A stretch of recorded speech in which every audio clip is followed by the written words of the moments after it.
Celui qui veut des choses, c'est quelque chose qui est extérieur à lui.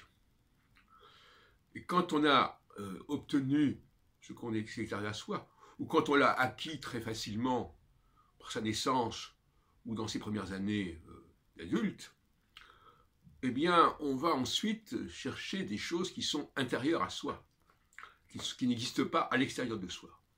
Ça me paraît un premier élément de sagesse.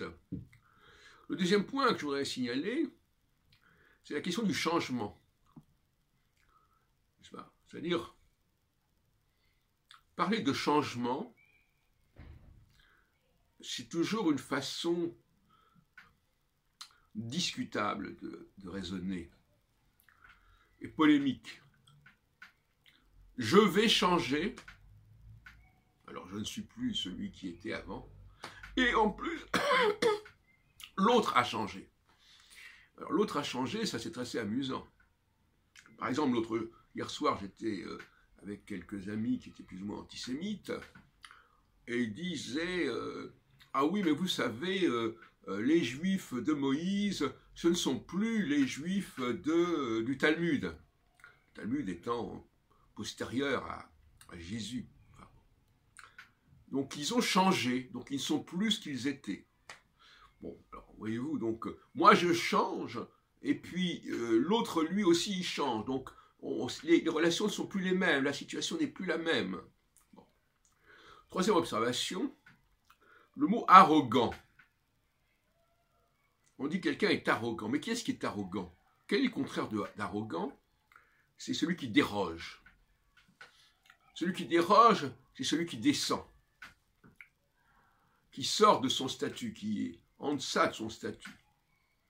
Et celui qui est arrogant, c'est celui qui veut aller au-dessus de son statut. Donc quelqu'un qui est en haut ne peut pas être arrogant. Il ne peut que déroger, il ne peut que descendre. Celui qui est en bas ne peut qu'être arrogant puisqu'il veut monter. Bon, voilà un troisième point. Je dis ça notamment à propos des réflexions sur M. Macron. Je ne juge pas si elles sont pertinentes ou pas. Simplement que le mot arrogant revient souvent, et souvent de manière un peu déplacée, puisqu'on a l'impression que c'est plutôt les gens d'en haut qui sont arrogants. Ce qui n'a pas de sens, en tout cas pas étymologiquement. Autre observation, comme ça, de ces réflexions un petit peu dispersées, mais enfin qui parfois convergent, je suppose, le rôle de l'État, parce que là nous avons par exemple cette affaire d'antisémitisme qui a produit hier soir une manifestation assez monstre à la République. Le rôle de l'État, c'est de gérer la diversité. Pour moi, c'est cela. Un État n'existe pas si toute la nation est d'un seul bloc, comme s'il y avait un peuple unique.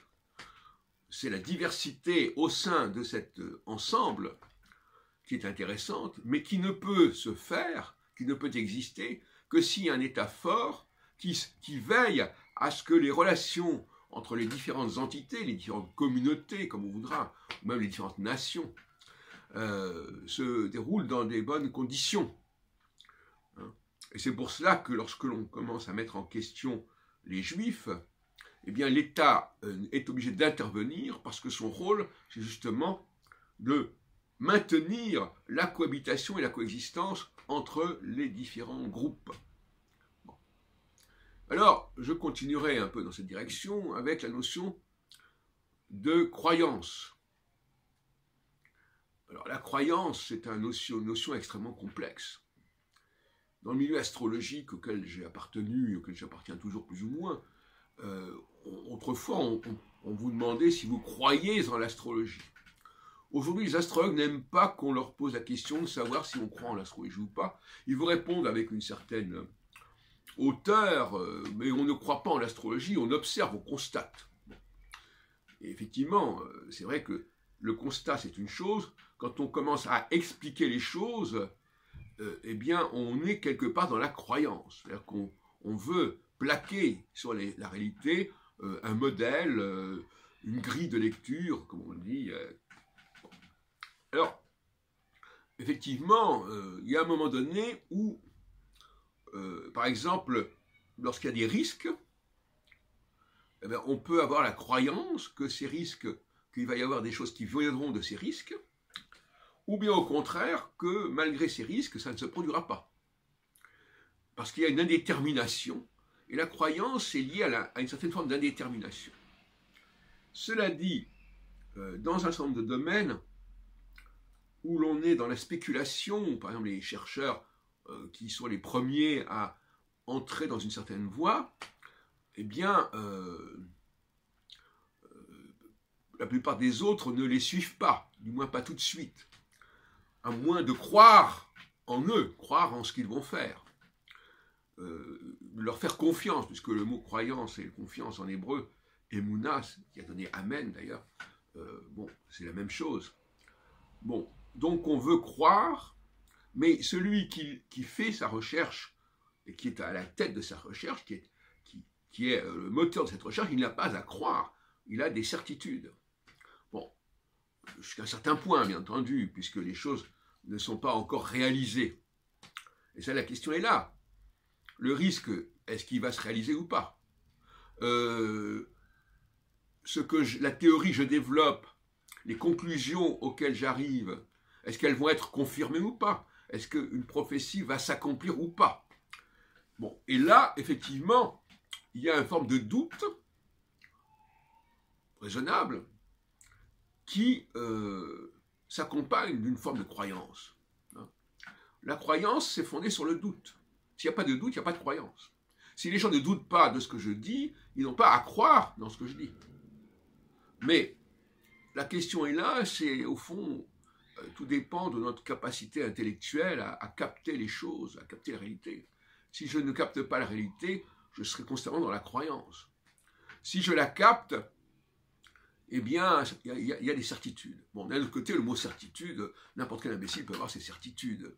Ça, c'est évident. Donc, celui qui a des certitudes, il n'est plus dans la croyance, mais ça ne veut pas dire forcément qu'il va très loin comme ça.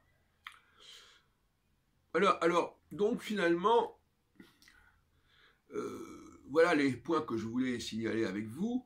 Et puis alors Ferry, justement, puisque je m'intéresse beaucoup à ce que dit Luc Ferry, enfin bon, en tant qu'enseignant, en tout cas, lui, il est un très bon enseignant. Alors il nous parle de l'espoir. Ça veut pas dire qu'il exprime sa propre position, mais il exprime les positions de tel et tel auteur.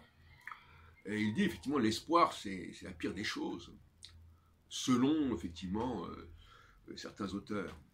Et effectivement, l'espoir, c'est celui qui dit que ça va changer, qui espère qu'il ne sera plus comme avant.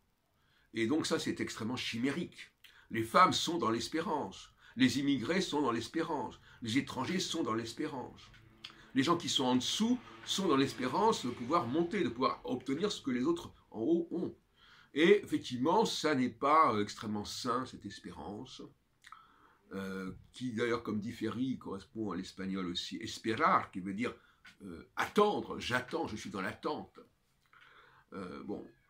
Et pour conclure, eh bien oui, l'attente, c'est toujours il y a toujours une incertitude dans l'attente. On revient à ce que je disais tout à l'heure, il y a une incertitude, il faut croire que l'on a raison d'attendre. Et il faut croire que ce qu'on a... Alors, le pire, c'est quand on croit que ce qu'on a attendu est arrivé. Hein? Par exemple, on attendait le Messie et on croit que Jésus est celui-là, celui qu'on attendait, conformément aux Écritures. Voilà, j'en reste là.